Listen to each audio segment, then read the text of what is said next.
Moi, je crois que la magie de l'appartement, je vais vous la montrer, c'est que j'habite quand même un endroit où chaque matin, j'ai l'impression d'être dans une carte postale merveilleuse. William habite un appartement à Paris donnant sur l'incontournable place du Tertre. Un cadre idéal, sauf quand il doit se frayer un chemin pour acheter une baguette. Voilà. Alors, c'est là que j'habite, ici, là. Là, on entend un bruit de fond. Je m'accommode totalement de ce bruit parce que ça dure que 4 mois. Avec plus de 10 millions de touristes chaque année sous ses fenêtres, un double vitrage s'impose. Voilà. Alors, vous voyez que quand je ferme, il n'y a plus un bruit. Avant, après. Je préfère les écouter et les entendre parler comme ça plutôt que d'entendre les klaxons de voitures. Face à ces désagréments, William est-il toujours aussi philosophe ? Le Mont-Saint-Michel, Montmartre ou l'un des plus beaux villages de France, qui n'a jamais rêvé d'habiter ces sites exceptionnels. It's so beautiful and the people are really nice. C'est super sympa, il fait super beau là aujourd'hui. Sure, it's a fantastic place. Mais quand on sait que 90 millions de touristes visitent la France et ses sites populaires chaque année, Tourists, not so much. Ça me plairait pas vraiment d'être toute l'année mélangé aux touristes. William, Laetitia et Camille vivent dans ces endroits très fréquentés. Habiter dans une carte postale, rêve ou cauchemar. William vit sur la butte Montmartre depuis 5 ans. C'est en se baladant dans le quartier comme un touriste qu'il a déniché son appartement. Le hasard a voulu que j'ai la chance d'avoir cet appartement. La rencontre a été aussi magique que le lieu l'est. Magique, sauf quand les touristes laissent des traces trop visibles de leur passage. La chose qui n'est pas très agréable avec les touristes, même si au fond je les aime bien, c'est quand on sort le matin de chez soi vers 7h, 8h et qu'il y a des bouteilles de verre cassées partout, des papiers qui ont enveloppé des sandwichs usagés. Ça, c'est pas très très agréable. À Collonges-la-Rouge, un magnifique village au cœur du Limousin, Camille doit elle aussi cohabiter avec les touristes. Au mois d'août, la rue qui est ici est noire de monde.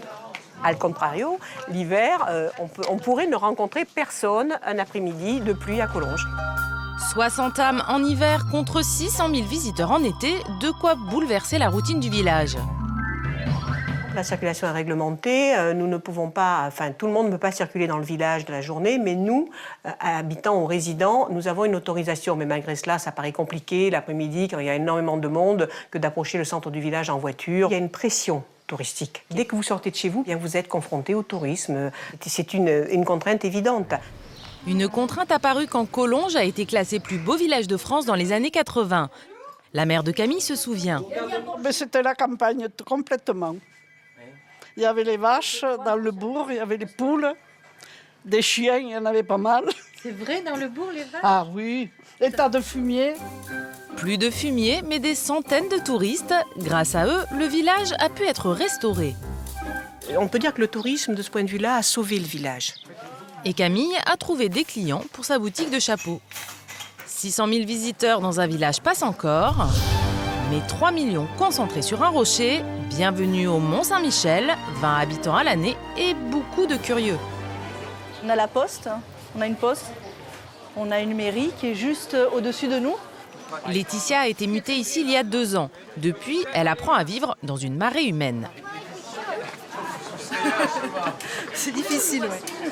Il y a toujours du monde, il faut faire attention où on met les pieds. Et pour éviter la foule, on peut passer par ici. Dans ce dédale de ruelles, Laetitia connaît les itinéraires bis. Ce sont des endroits que les touristes parviennent à trouver, mais vraiment fortuitement, quand l'affluence dans la rue principale est trop importante. Adjointe de l'administrateur de l'abbaye, elle profite au quotidien de ce lieu magique.